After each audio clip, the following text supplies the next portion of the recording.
Good afternoon, everyone, and welcome to the Midwest Building Decarbonization Coalition Climate Justice 101 webinar training.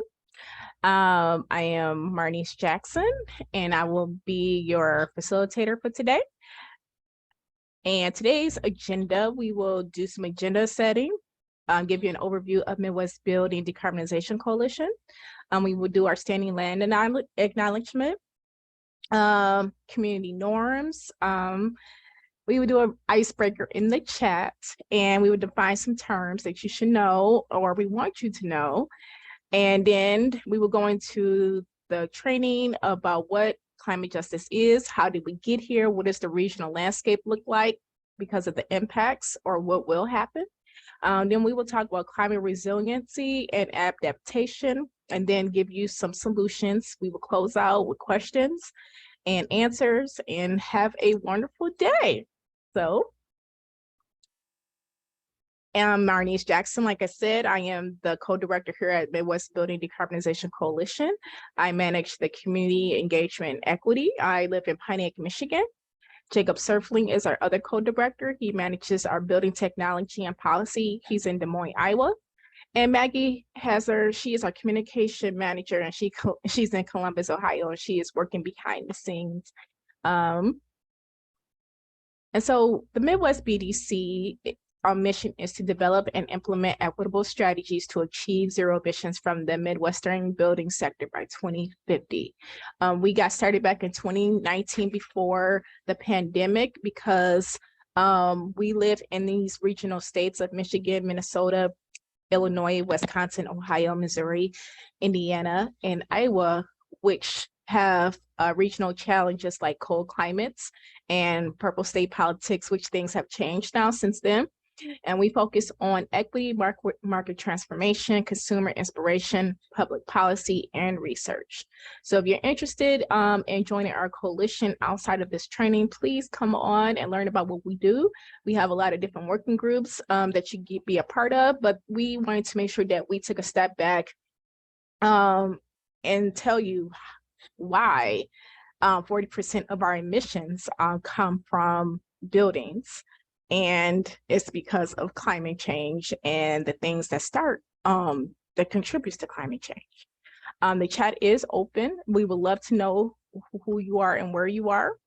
But before we do that, we have our standing Indigenous land acknowledgement, and it's just to acknowledge that we are on stolen land and that we must work intentionally with our Indigenous brothers and sisters by taking their lead and stepping back to find out what do they want to help, what do they want from us.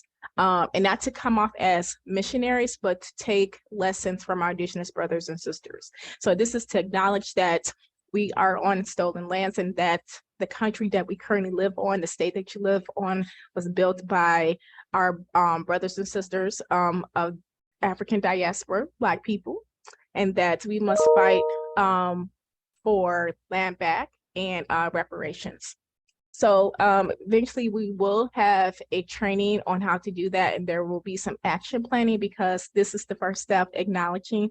However, we have to move into action based on our own individual, personal, and organizational capacity, right? Because we don't want to do things, right?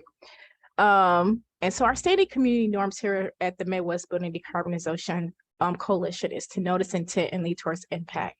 Use I statements, assume good intentions. We are on the webinar format. We trying some different things, but usually we love to see your lovely faces. However, it's not required for you to be on screen, right? So we do respect people are coming from different spaces. You may be working, you may be driving, you may be picking up kids. So that's not a requirement. Practice self-awareness. Ask yourself, why am I talking? Why aren't I talking? Practice active listening. Stop and witness, because we are getting a lot of information that can be impactful. And sometimes we just need to stop and just take it all in. Listen for understanding and not to respond. And everyone's a teacher and everyone's a learner. Share responsibility for keeping these norms and here to speak indicators. I see Dr. Ford from Indiana has his hand up. That is one of the indicators. Or you can use the reactions on tab on the Zoom. If you would like to speak, we will have time to allow question and answers, and we can always, thank you so much, always put the questions in the chat. Since we are on webinar format, we're trying to manage not getting Zoom bombed again. So you want to make sure that there are people, we would love to have you come on camera, but we may just be using the chat function just for today, right? As we transition. Show up in your authentic self, speak to the whole group, and minimize the use of jargon and explain terms when asked. Participate and lean into discomfort. So these are standing norms because we do practice all of this in our meetings where we see people are engaged. We have ways that you can engage in our meetings. So a lot of this is more for our meetings, but hey, we're transitioning to the webinar format because people want to ruin things for us, but we'll figure it out. All right, so in the chat, our first icebreaker, your name, organization, if you're affiliated with anyone. Our first icebreaker, your city and state. What type of element represents your personality? So for me, I am definitely the firecracker.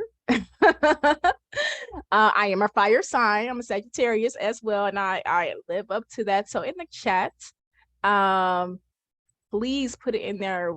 And you can also, I believe you can chat everyone in the chat. You don't have to just chat the host and the panelists. But do, yeah. But if we see any nasty stuff in the chat, you out of here. I'm just letting y'all know we ain't not playing these games no more. Okay. So thank you, Catherine. You're a fire, transformational. Maggie, thank you so much. You're one. Maggie, you got an upcoming birthday, Pisces. Welcome, Morgan. Mostly water. Toss up between earth and fire. Tammy, yes, I am fire. Yes, yes, yes. Jessica, welcome. You're Virgo, earth sign. Okay. Okay. Water. I flowed. Yes, Dr. Ford. Okay, thank you all. So I kind of get a glimpse of a little bit of your personality. Y'all only really see me in fire mode when things are starting to irritate me, but you might see some of it because fire is passion, right? So we're gonna keep going. So, and yes, you will get a copy of these slides and the recording. Okay, so just to take a step back, even though this is a climate justice 101 training, we of course would like for you to know about environmental justice because it's like sisters, cousins, right?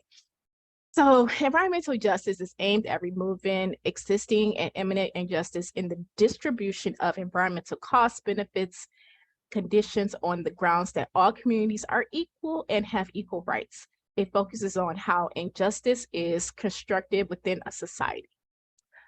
Climate justice is the recognition of climate change's disproportionate impacts on historically marginalized communities who also contribute the least to climate change and benefit the least from fossil fuel consumption. And I'll add, are in 1% of energy or environmentally related jobs, both locally and around the world, and it aims to level these impacts. So just to expand a little bit on climate justice, environmental justice, and energy justice, like I said, they're like sisters or cousins. And so with energy justice cannot be separated from environmental and climate justice, right?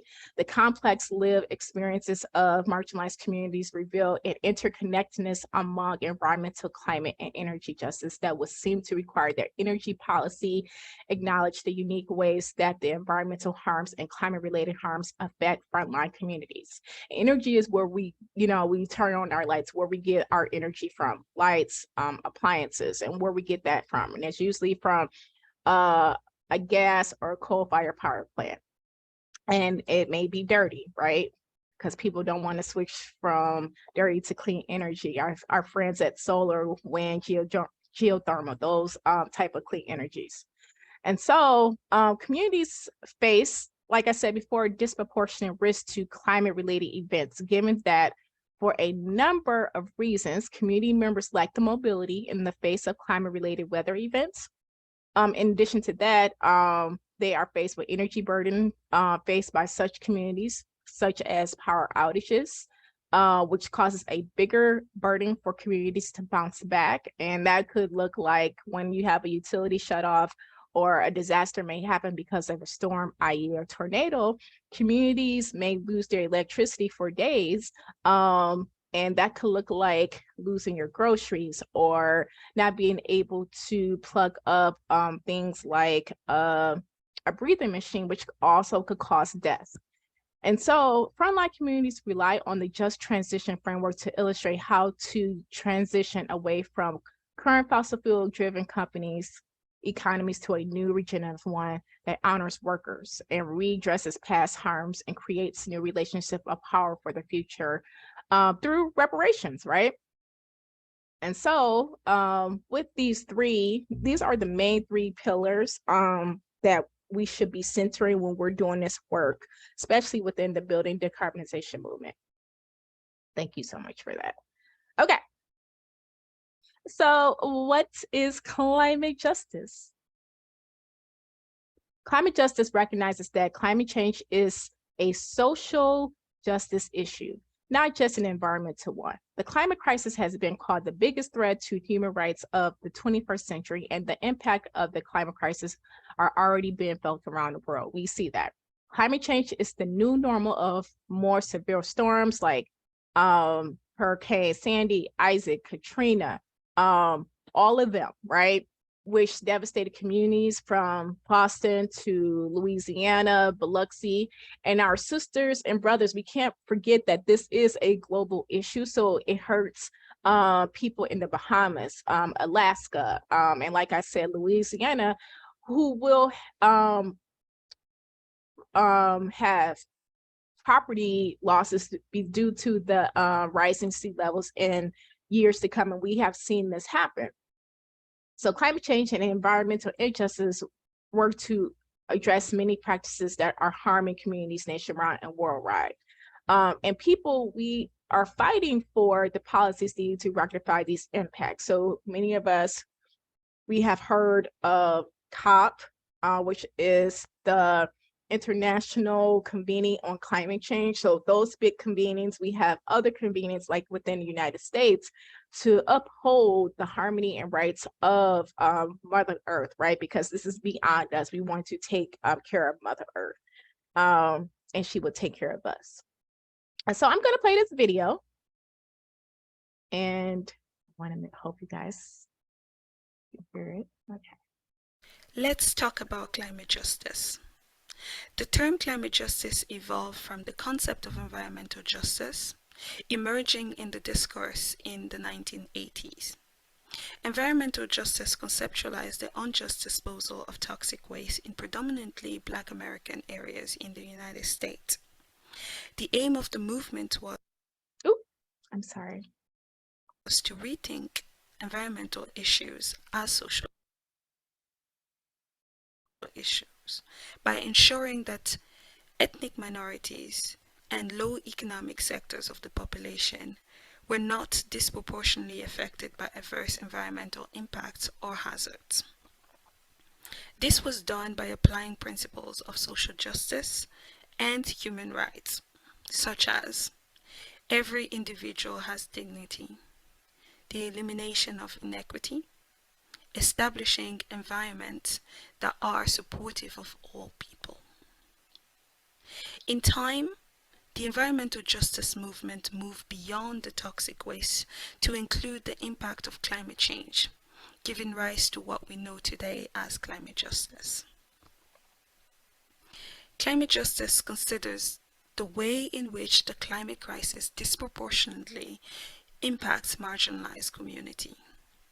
Climate justice is a human-centered approach to climate activism that takes into consideration the common factor that ties the climate movement to other worldwide movements such as workers' rights, racial justice, gender equality, indigenous sovereignty, and many more. 3 easy ways to break down the discourse on climate justice. 1. Recognizing that at the global level, those who are the least responsible for climate change suffer its gravest consequences. 2. At the community level, marginalized groups are typically the most exposed and vulnerable to the effect of climate change. 3. The generation level. The idea that present generation have certain duty towards future generation, framing the refusal of young people today to allow for more inaction from people in power. Now, think about some inequalities and injustice that you are aware of in your life, your community, the global community. Think how these inequalities will be exacerbated by climate change. Whatever reason you come up with is exactly why climate action is not enough. We must demand equitable, fair, inclusive solution to the climate crisis. And that is what climate justice is all about.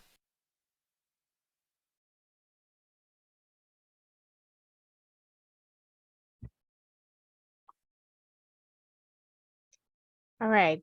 And so don't worry, you will get access to these slides and a link to that video. And so with that, climate and environmental impacts have, like the person said in the video, and I would like to reiterate that, have affected communities of color in the United States and across the globe. As the climate continues to change under current global practices, these impacts will become more severe, and the disparity of these vulnerable communities will be significant. And so globally and locally, environmental and climate issues impacting our most vulnerable communities includes hunger, access to clean water, rises in sea level, pollution, soil health, and others, which is also causes a bigger issue on your mental health, your spirituality, and also economically, right? Because it's hard to bounce back from your home being flooded due to a flood due to climate change or a hurricane, right? Or if we're having issues with hunger, if we're not able to grow our crops, that's going to cause a bigger issue. And of course, if you have questions, please put them in the chat, because if we're not able to grow good food and experience droughts, then there's a offset of where we're going to get our food and the quality of our food. So that means we may experience bad food quality, right? And of course, food insecurity. So to focus on climate justice, we have to adhere to the HIMAS principles of democratic organizing. Justice is getting on the ground, organizing from the bottom up, right? But we have to be inclusive and let people speak for themselves, right? We go into different spaces assuming that people don't know about climate change. I think the average person nowadays is talking about environments and the climate change. We just got to not assume, right?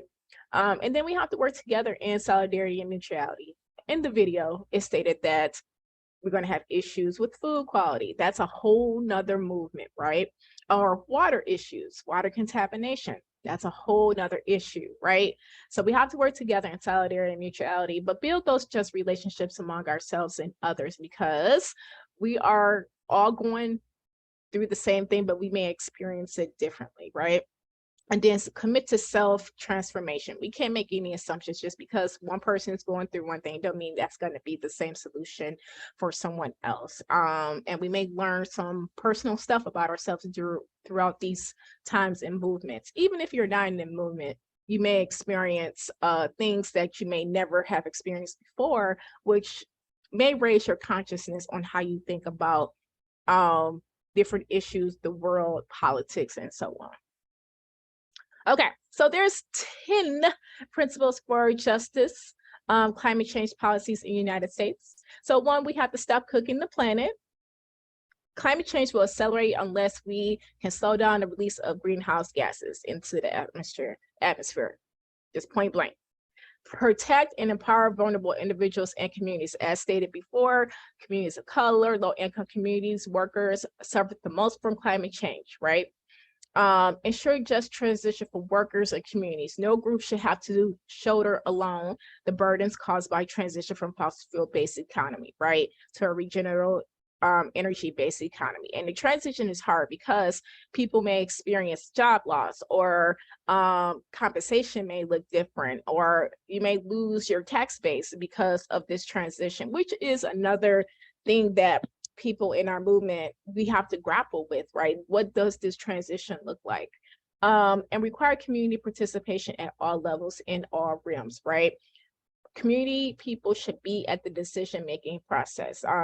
Hopefully in your local communities, there has been more focus groups, participation in these decision-making process. If not, you have to pull up the table, break down the table, and get in these rooms to demand what works for your community. And that goes with knowing your community and doing an assessment. Number 6, the U.S. must lead countries. Okay, so the U.S. Just in the Midwest is the biggest emitter of indoor air quality. That's 40%. So I tend to kind of disagree because there's answers globally. However, we do have a lot of experts in the United States that is working on climate change issues, right?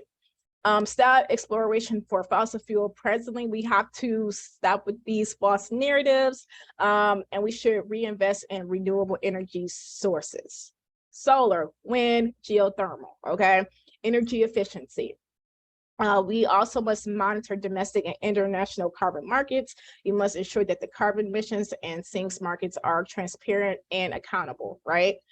Because at the end of the day, it will hurt vulnerable communities. Caution in the face of uncertainty. No amount of action later can make up for the lack of action today. So we got to get started. And yes, that is operating in that sense of urgency, but wherever you sit, whatever you can do, you have to start planting those seeds and start acting on it. And then, of course, protect future generations. When we're thinking about our advocacy, we have to think about our kids, kids, our everyone, okay? When we're thinking about future generations. Okay, so the problem, most of us already know the problem, but we got to make sure that we talk about it. Okay, so global warming versus climate change. Global warming refers only to the Earth's rising surface temperature, while climate change includes warming and the side effects of warming, like melting glaciers, heavy rainstorms, and more frequent droughts. Global warming is one system of the much larger problem of human-caused climate change. So we are the reason climate change is happening, right? Because of the polluting facilities that generate our electricity, right? Or our heat, right? Or the cars we drive, right? Or the consumption of the stuff that we do, materials, food, and things like that. So another distinction between global warming and climate change is that when scientists or public leaders talk about global warming these days, they almost mean the human-caused warming. Warming due to the rapid increase in the carbon dioxide and other greenhouse gases from people burning coal, oil, and gas. The big three, okay? Now 4GM and the other one, okay? Coal, oil, and gas. Climate change, on the other hand, can mean human-caused changes or natural ones, such as ice agents. Besides burning fossil fuels, humans can cause climate changes by emitting aerosol pollution, the tiny particles that reflect sunlight and cool the climate into the atmosphere, or by transforming the Earth's landscape for existence from carbon storing forest farmland. And then carbon dioxide, which is emitted through the burning of fossil fuels in energy production and made worse by deforestation, as forests play a key role in absorbing the carbon dioxide. So that means don't cut down the trees, okay? So because of climate change, once again, we will experience more floods, droughts, hurricanes, tornadoes, sea rise level, heat waves, and other issues. Okay, so this report came out in 2018. The IPCC report and urgency on climate justice. We have 12 years to limit climate before we have climate catastrophe. So the Intergovernmental Panel on Climate Change is led by world-leading scientists and warned us that the global warming must be kept at 1.5 Celsius, beyond which even half a degree, which significantly worsen the risk of these things I mentioned. And so with the Intergovernmental Panel on Climate Change, which includes 40 countries, prepared this report in 2018 that we must act on climate now. So just recently in 2021, the same climate summit put out a sixth evaluation. And on the 4th of April 22, reported that climate change and global warming, we're beyond. We're at the threshold of the 1.5 Celsius. And so by 2040, we will definitely be seeing all these things that I have mentioned. So we must continue to stop the use of fossil fuels, change our diets. Like, we really got to stop eating meat and dairy. Okay. Now, I'm not stopping yet, but you can do things in moderation. So like I said, I'm a part of the problem, okay? Because mac and cheese is different with vegan mac and cheese. I'm just going to be honest, which is a culturally thing. And this is a thing that we all have to transition off of. Otherwise, we're going to start experiencing more.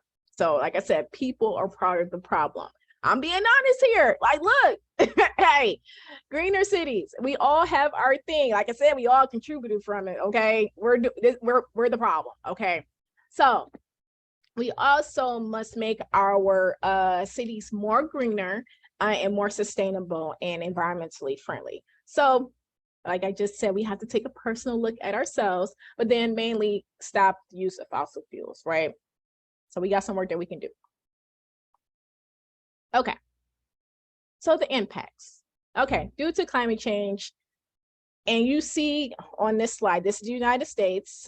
I see a lot of people from different areas. So on this screen, okay, this is where you're going to see a lot of impacts that's going to happen in your region. But of course, the main one is food scarcity, flooding, safety, emotional aftershocks, physical aftershocks, displacement, health risk, infections, economical issues, dealing with insurance. And I charge everybody to watch the Hurricane Katrina Then and Now documentary. I believe it was on HBO. The children who experienced Hurricane Katrina now are grown, and they talk about redlining, gentrification, of course, the emotional trauma that they have experienced due to Hurricane Katrina. So in the Midwest, oh my goodness. In the lower South, you see, in Texas, you see the floods. You see in the Southeast, you see heats. In the North, you're going to start seeing more floods. In the Southwest, you're going to see droughts, and up north, you see the fires, right? The forest fires. And in Alaska, you're going to start seeing it melt more, right? So in the Northwest region, temperatures will continue to rise, and the Northeast will be slammed with the highest rates of sea level rise in the whole country due to, of course, climate change. So flooding, extreme weather poses a mental health threat on Northeasterners impacted by climate change. And so this can cause post-traumatic stress and depression, right? In the Southeast region, Florida is the primary region, but once again, in that southern region, you will experience floods. Of course, Southerners are accustomed to warm days followed by warm nights, and so the heat will turn up. And so if you don't have air conditioning in the South, or if you do, that can exacerbate your utility bill. So due to climate change and these man-made causes will have an economic effect on you and your pocketbook. In the Pacific Northeast, you will experience more rain in the winter. And due to climate change, you won't see a lot of snow, but you will see a lot of rain, okay, which will cause a lot of hot summers. It could damage your fish if you like to go fishing. And all of us like our salmon. So most of us like our salmon, but it will cause damage to the salmon habitat. It will dry out the farms, and then also having an issue with the outdoor industry. People who like to be outdoors like myself, it will cause more risk. Okay, in Hawaii. Okay, so in our Pacific Islands, they will continue to grapple with the rising sea levels, rainfall patterns that are weird, drought, flooding, and extreme temperatures. And then in the Southwest region, which is very large, they will experience, of course, the hottest and driest summers, which will cause water scarcity. And then also, just by the way, in that region, they do experience water scarcity, but it will cause a bigger, more issue. And then in this Southwest region, you have more tribal nations, and you have over 60 million people who call this home. So we experience more droughts, heat waves, and increased wildfires. And then in Alaska, water is life in Alaska. And so shellfish is the economic and bread and butter for many Alaskans. And so due to this, the thawing of the glaciers will cause an issue on this, right? And the temperatures will rise by like at least 12 degrees mid-century. And so due to this will hurt, it will hurt their fish, of course, but also you'll see an increase of insects, which may be a bigger issue, especially if they are poisonous. So in the Great Plains region, of course, we will see more storms. You will see more warmer winters.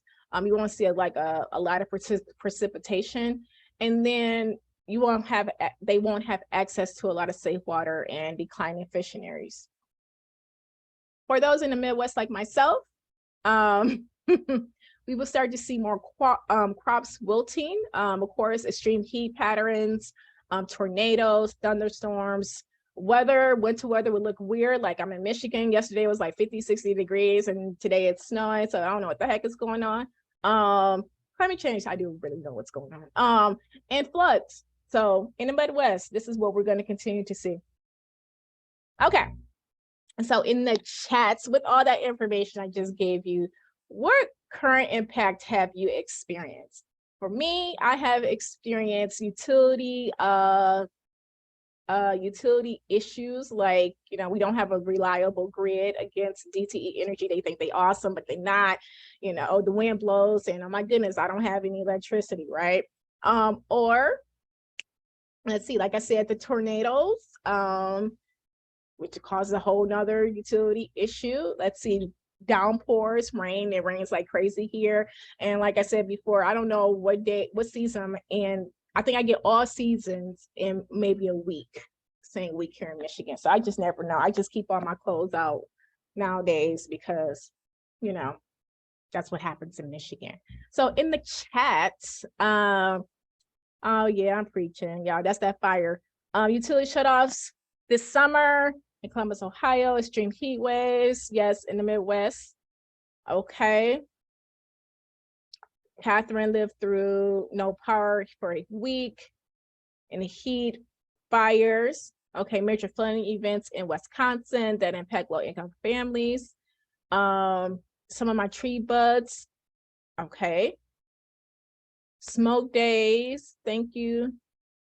Hi, Morgan. Hey, Michigander. Yes. Okay. And Seattle. All right. So thanks for putting that in the chat, because we'll experience more, unfortunately, but like I said, we already told y'all what we got to do. Okay. So some more causes, like it gets even worse, right? Oh, capitalism. Oh my goodness, this is the economic system that we are currently living in and that we have been living in. And, my people, my ancestors built this country, for free, capitalism, right? We got to buy, we got to spend. But, Capitalism is a political economic system based on exploitation that has caused the climate crisis. And guess what? Our government plays a secondary and supporting role to the small percent who own and control these corporations, i.e. DTE Energy, Consumers Energy. They power my light and electricity and my heat. Okay, yes. So they're the ones who are causing these issues, right? Because we have to meet their bottom line, right? And their rates are going up, right? But they're also the drivers of climate change, right? So the right to control and extract wealth in Earth's natural resources, fossil fuels, water, timber for private gain is fiercely fought and frequently protected through the courts, government, and public policies. And this is true because we have those public service commissioners who's supposed to regulate these utility folks who build these power plants that emit this dirty stuff into the air. They don't regulate them, right? Because they do those backdoor deals and all that type of stuff. That stuff is real, okay? So that means that you either have to be at the table, you have to show up to vote, and get these people out of office who don't have the best interest for us, okay? So the dirty fossil fuels that causes climate change. Yes, this is a climate change 101. Nuclear power. Let's start with the first one. Dirty energy companies want people to believe that nuclear power is necessary to reduce greenhouse gases and avert the climate crisis. This could not be further from the truth. Nuclear power is not a climate solution. It's very dirty, it's too dangerous, and it's too expensive, and it's very slow. And at every stage of production, it is rooted in environmental injustice and human rights violations. The uranium fuels chain and nuclear disasters make it dangerous of climate change worse. And the nuclear industry actively blocks renewable energy and other solutions to end fossil fuels. And so with uranium and fossil fuels must be left in the ground, right? And we must phase out nuclear power along the fossil fuels to repair the environmental injustices. And so with it being so dirty, you would see a lot of these uranium plants in places like New Mexico, North Carolina, Ohio, Oklahoma, South Carolina. And it's definitely in Black, Indigenous, people of color communities. And they have a long track record of leaks and spills, and it's in our communities, right? So I ask people, if you want to learn more about these fall solutions, please read Hoodwinked in the Hot House, the 3rd edition, and it will talk about all these fall solutions. So you need this when we are talking with policy folks, utilities, they know already, okay? But save yourself some time. You got to talk to these policy folks. You got to talk to community groups. You got to talk to people because they may think these solutions are awesome, right? But they're not, right? Okay. Dirty natural gas. Okay, so look, I put natural because that's what they call it, right? But it's dirty gas. Gas burning emits half as much as carbon dioxide, less than 1/3 the nitrogen oxide. Okay, so natural gas, it emits carbon dioxide into the air, right? And so it's shipped by way of pipelines, which is a significant greenhouse gas, right? Methane is the greenhouse gas. And so when people say, hey, I have gas, well, it's still methane, which contributes to climate change. And so corporations will say that it's the least dirty. About corporations, i.e. your utility provider, will say it's the least dirty and we need something reliable. Methane is still taunted as a clean energy or alternative energy to coal and petroleum. However, methane leaks along the supply chain, okay, or while it's burning. So just because it's cheaper doesn't mean it's good, right, for you. So for those who like to shop and hit the sell rack, it may not be good for you to do that, right? So we have to change the narrative. Natural is not natural. There's nothing clean about it. So some data from the NAACP fumes across the fence line. Each year, the oil and gas industry recklessly dumped 9 million tons of methane and toxic pollutants out in the air, disproportionately impacting the health of African Americans and communities across the United States. 91 counties across the United States that are building oil refineries or where refineries exist, close to 6.7 million African Americans. So Black people just be getting it, okay? we be getting hit. Biomass, another false narrative, because it is listed as a clean energy in a lot of our states, okay? And it's nothing, because it is emitting carbon dioxide, and of course it contributes to climate change. So this carbon burning form is a energy production, and you will see, you know, this is where you take your trash. They take your trash to this incinerator to be burnt, and it's released into the air, and it's actually creates more smokestacks than coal, right? And we all heard that coal was supposed to stay and all that type of stuff, but you know, that's phased out. Hydrogen, this is a new one. Everybody loves hydrogen now, but it is not awesome, okay? It is the most hyped up form of clean energy source that is going on right now. However, it's not really an energy source at all. It cannot be mined or obtained without stripping it off of the hydrocarbons. In the United States, 95% of the hydrogen is produced from natural gas, dirty, a fossil fuel. And to make things clear, hydrogen from coal, oil, biomass, and landfill gas, and even nuclear power threatens to tie hydrogen to other dirty fossil fuels. So once produced, hydrogen is put into the fuel cell, which causes to speed up the chemical reactions between hydrogen and oxygen to make electricity and heat, while the hydrogen and oxygen becomes water, okay? So this is a false narrative. And as we all know, coal-fired power plants it generates our electricity, but they are switching to gas. Coal mining is the bread and butter of many Appalachian states. Unfortunately, this is a health issue, and also this is an economic issue.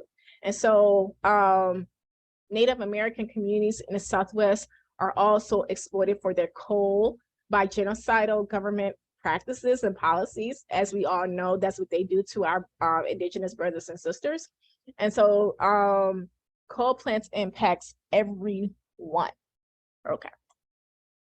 Hydroelectric dams are in Canada, will cause floods in large areas, displacing more Indigenous brothers and sisters, right? As well in Brazil, and it is the gas methane, of course, is a greenhouse gas, which of course goes into our air, which also can contaminate our fish, and we all love fish, because after a while, that's all we're going to be able to eat. So some statistical data: the United States is the leading generator of waste around the globe. Capitalism: the US produced about 228 million tons of waste in 2006 and climbed to 254 tons by 2013. So I need to update this to see where we're at now, because that was like 10 years ago. Race is number one indicator of where a hazardous waste facility will be located. An African American family making $50,000 a year is most likely to live next to a toxic facility. Look at Southwest Detroit. If you come down 75, Black, Hispanic community, toxic facilities. So there's a case study around climate change and gentrification. And I would like for you all to see this video, because once climate change disasters hit communities, the property may be devalued. And so there's an opportunity to build up that community, which is fine. However, the residents will be displaced, because if you build up community, that means sometimes people will experience rent hikes, or they may be able to afford anything in their community, which is gentrification, which displaces the community that was already living there because they can't afford to live there. So I'm going to play this video. No.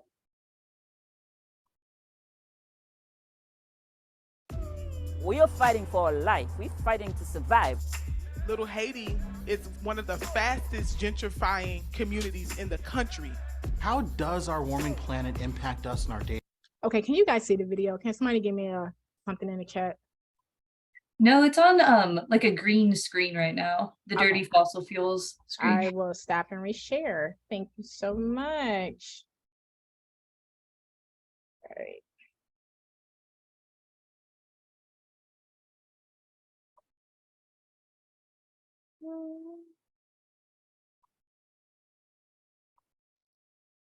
Day-to-day lives.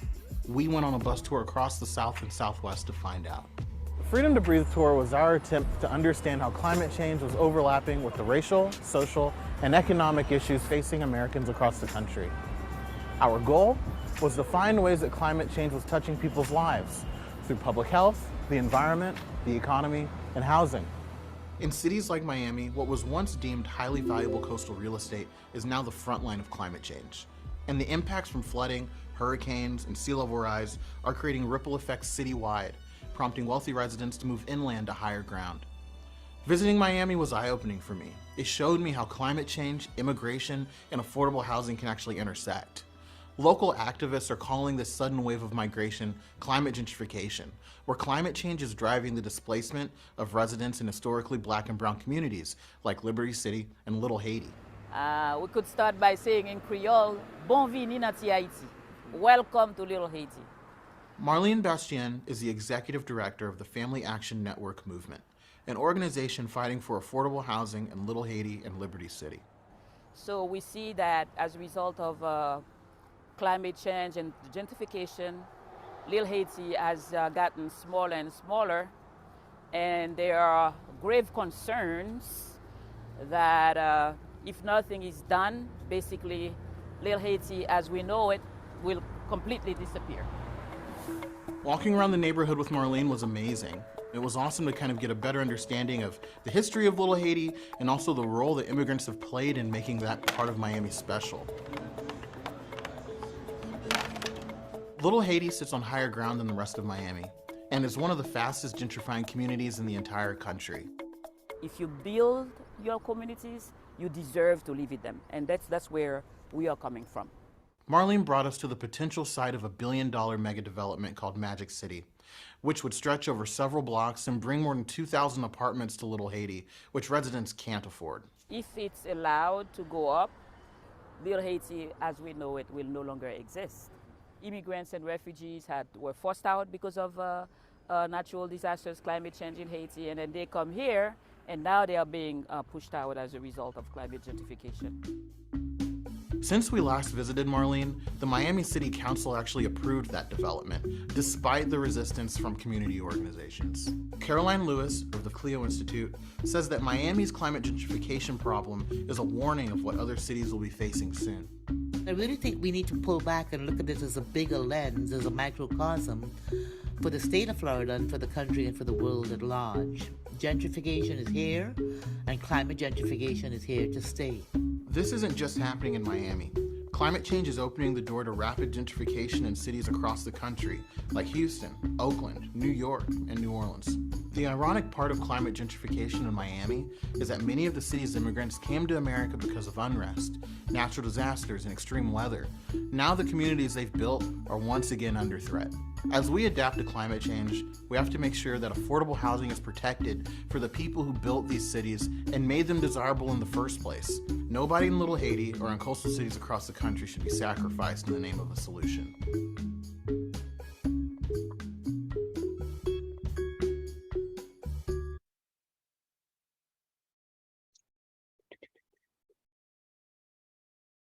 Okay, so I'm gonna stop here. Get back to the presentation. All right, so if you like that, of course, I will send a link out to everyone. And we're gonna keep it moving. Thank you. Okay, so climate change in neighborhoods, and this is where we get into the work that we do at the Midwest BDC, building decarbonization, because in neighborhoods you have homes, you have buildings, but due to climate change, you're going to also get displacement, redlining, gentrification, housing problems.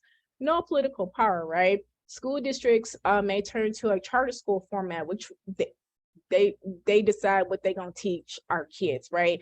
Or an emergency management takeover, which means you don't have any local political power to create things like a climate action plan or things that you are passionate about.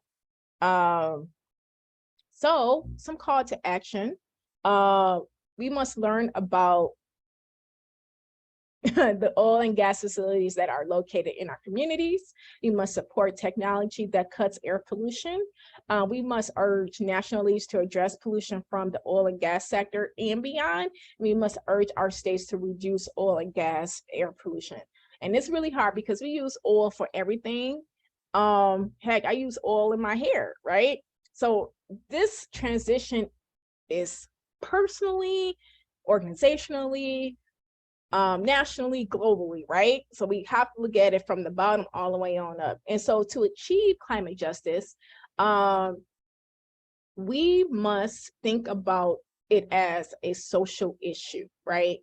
And we must not to only simplify the shift to renewable energy, but we must understand that it must be built on just and equitable society. So we can get to our future of being liberated from these fossil fuels, from these impacts, right? So we have to switch our thinking. As I said before, it starts personally, and we have to center frontline communities.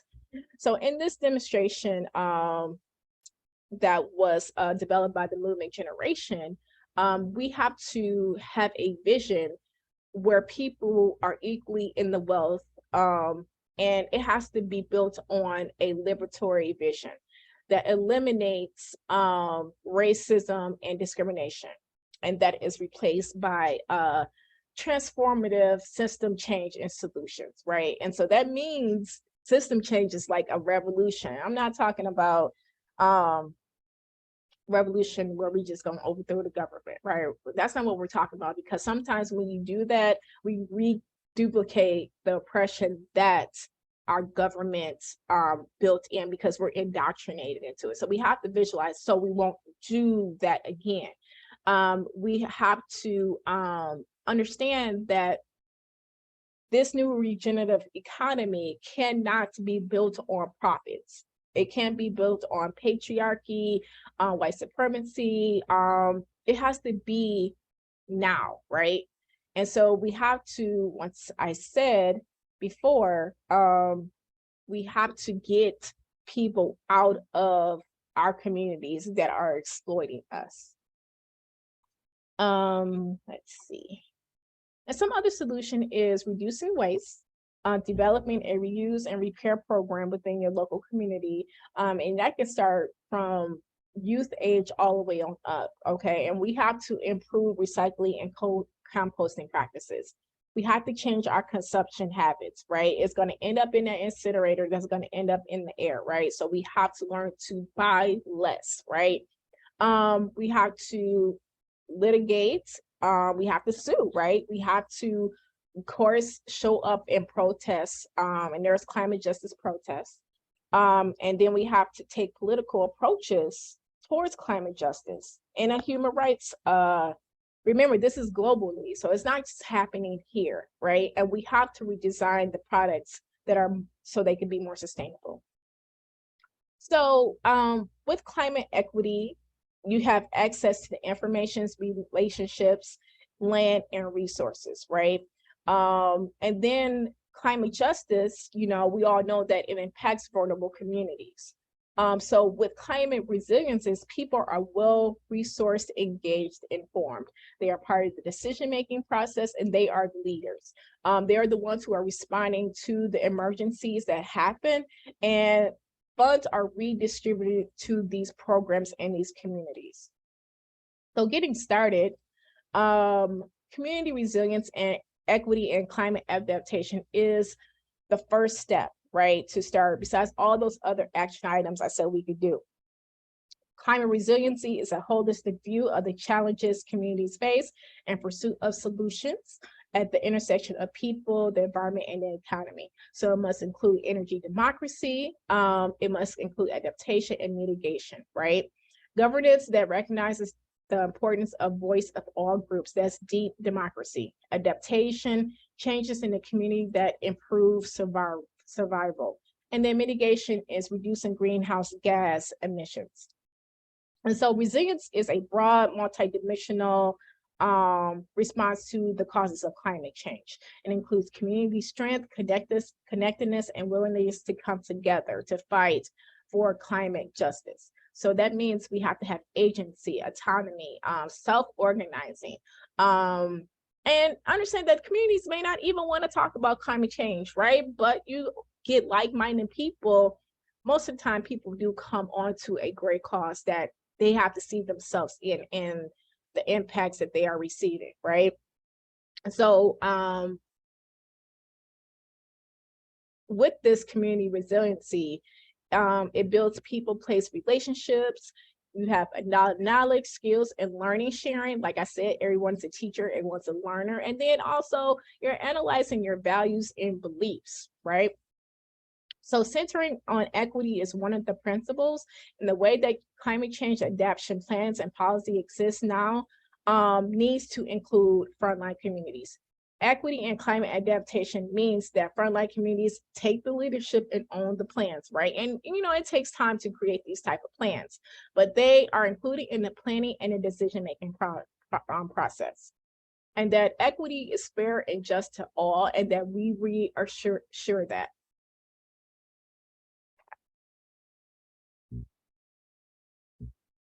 Okay, centering on equity also means that opportunities, policies, and infrastructure investments for frontline communities has long-term climate adaptation plans. So we have to think about sustainability. Community led the process, and because they decide what their community needs. And of course, we have legislation, because you know, if it's not on law books, it's not really happening, right? And then we have to build practices that are developed by community members. Okay, so with climate adaptation and sustainability, there are a lot of action plans, and some of the things it has to include pre-existing vulnerability. We have to understand that and research the vulnerable communities. Vulnerability is a fundamentally linked to the process of adaptation. Adaptation is made possible by reducing vulnerability. And so climate vulnerability defined in terms of the ability of individuals and groups to respond to any climate stress on the livelihoods and well-being. It must focus on fighting discrimination and then other obstacles that limit their ability to respond effectively. Of course, we all know that the root cause of these vulnerabilities are a result of hierarchies, right?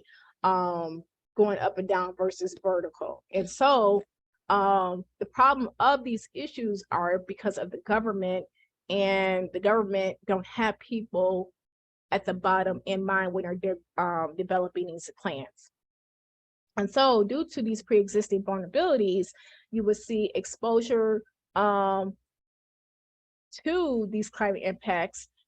Organizations and people are sensitive and affected by climate change once they're exposed to the climate impact. And then also adaptive capacity is a system to adjust to the changes, climate changes, or reduces potential damages. So we have to understand that we have to think about the side effects, and then also think about the outcomes when we are engaged in these communities. So there are two types of plans. There are the climate action plans, and there are the sustained action plans. Climate adaptation planning seeks to help communities adjust to the impacts of climate change. It seeks to enhance community resilience through methods of adaptation and mitigation. And so the steps is generally making sure that we focus on energy efficiency, adopting renewable energy resources and alternative transportation, and expanding green infrastructure. With sustainability action plans, it's very comprehensive, and it's a holistic approach to sustainable development. So it benefits the local community. It also makes sure that the public sector start investing in energy jobs, green economic development, and other jobs like contractor jobs to actually do this work. Okay, And so with your climate action plan, it must make sure that it includes energy emissions, development, waste reduction, infrastructure, community emergency management, water resources, and land use.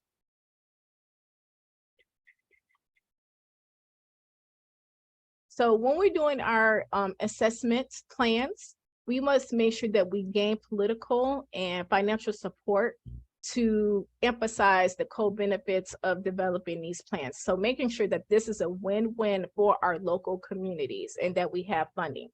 So it must make sure that it includes distributive justice, procedural justice, and cultural justice when we're analyzing our climate adaptation plans.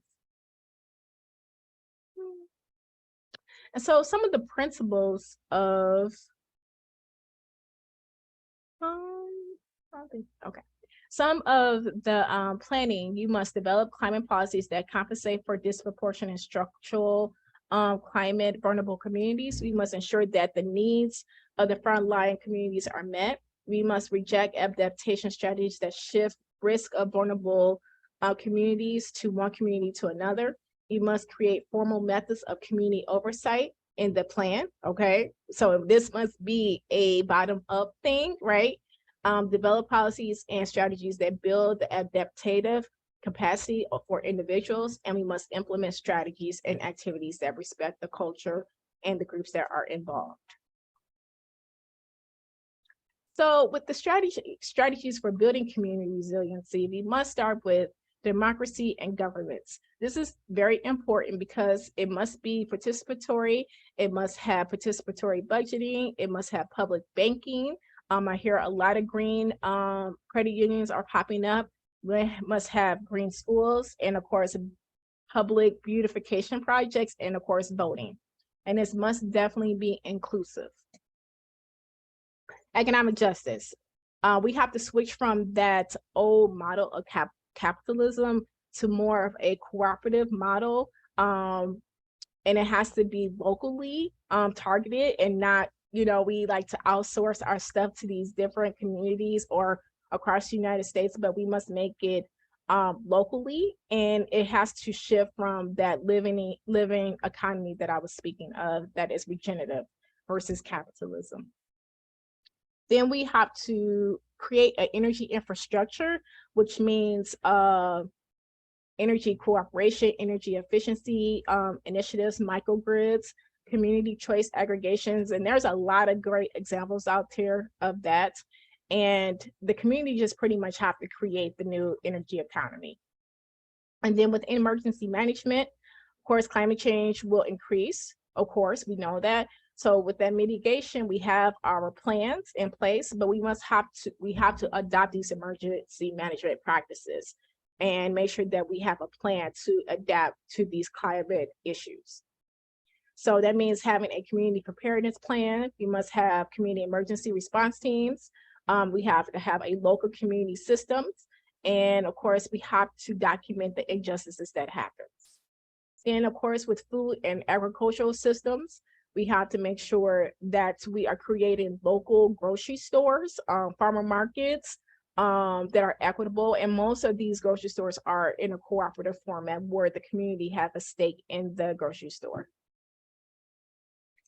Okay, and with gender and sexuality, we have to make sure that people of all genders and sexualities are represented within this community-driven project, because women and LGBT communities are displaced the most, which also they experience a risk of human trafficking, sexual trafficking, and violence when climate disasters happen. Okay, so we have to make sure that we increase representation in the government and develop policies that protect, of course, gender, members of the LGBTQIA community, and then also just to expand our youth and our elderly. In housing, we have to advocate for more safe and affordable housing, right? And create community land trust, cooperative housing, Protections, like I said before, with gentrification, landlords will hike up that rent, and communities may not be able to afford their rent due to that. And create rent controls, and of course, just cause eviction policies, right? Because like I said, it's hard to bounce back from these issues that can happen due to climate change. Land use and planning. Historically, land use planning and practices have prioritized the needs of middle and upper income, typically white residents in a community. So you have to make sure that it's definitely equitable racially and gender and economically. And so we have to create green infrastructures that are equitable, fair development standards. And I know this is a lot, but this is just the framework of which you can take back to your communities. And then, of course, restorative and criminal justice. This is a community that really gets displaced when a lot of things happen, because when you're coming back, when returning citizens are coming out of the system, it's really hard to get paperwork. It's hard to get proper ID. So we want to make sure that we are setting up a good framework or a good wraparound system for restorative justice and incidents of violence or trauma. But then also, on the other hand, we have to make sure that we have a system to protect vulnerable communities again from violence that happens due to these issues. Transportation, of course, is one of the biggest emitters. We have to start investing in low emissions transportation, of course, electrical vehicles. However, a lot of people can't afford electrical vehicles, right? So we have to invest in more public transportation. And then waste management. We have to continue composting, recycling, and create zero waste initiatives within our community. And then lastly, water resource management. Having access to clean water is a human right, and water can be managed by local communities, right?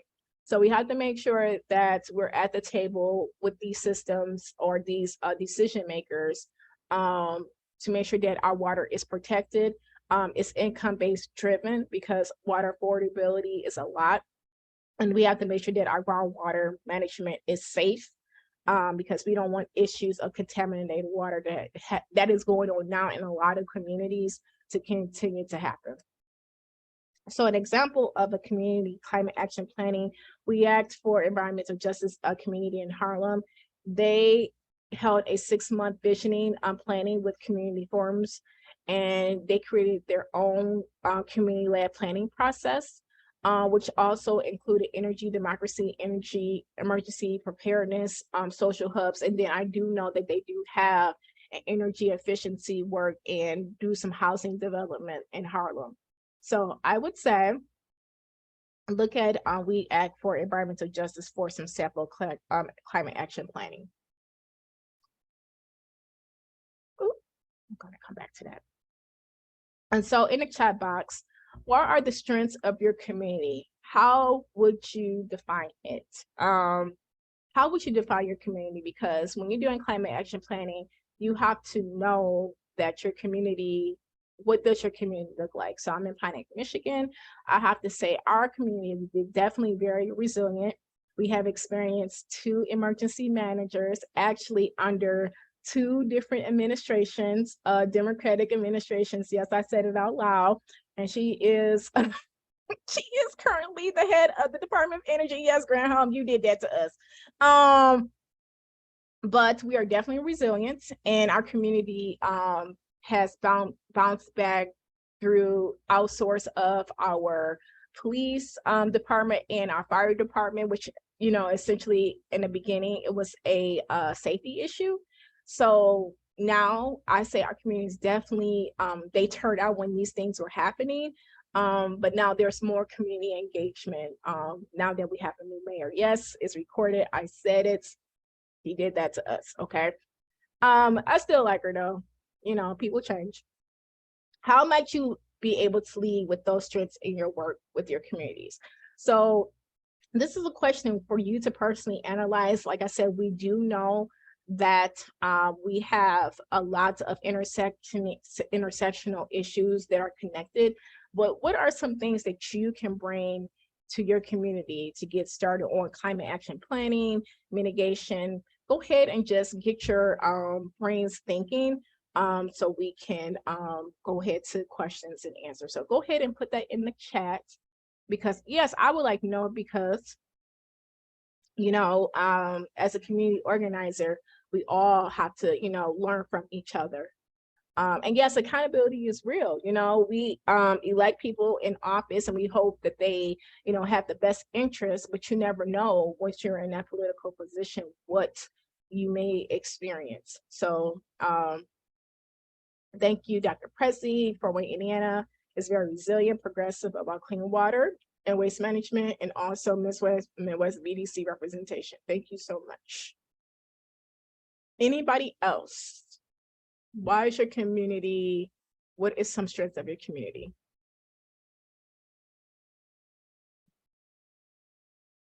Okay, we had a broad-based center in equity. Kansas City, Missouri updated its climate action plan in 2022. Yes, and I actually seen that. Okay, all right. So I'm going to transition into questions. Keep those coming, because it's always good to hear about things that are happening in your community.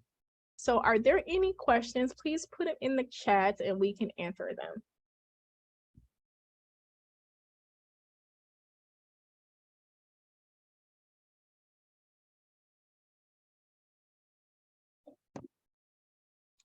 Okay, so just a reminder, you will receive access to these slides, the recording, the links, and we would like to invite you to our next series of webinars that will be coming up. We will be having a regulatory assistance webinar series that will focus on utility reform, utility commissions, and the fundamental of utility planning. So I did speak a lot about utility providers being a problem of climate change, or is the problem of climate change. So we have 3 webinars that are coming up that you can participate in to help navigate these utility issues. Okay, you make sure that capitalism is the cause of climate injustice. Do you use measures to assess companies and their impacts in climate justice? Yes, there are climate scorecards. There are climate scorecards or the rate your utility company, and in the follow-up email, I'll definitely put that in the follow-up email to show where your utility is ranking and how much they make and how much income they are generating. Yes, we'll do that.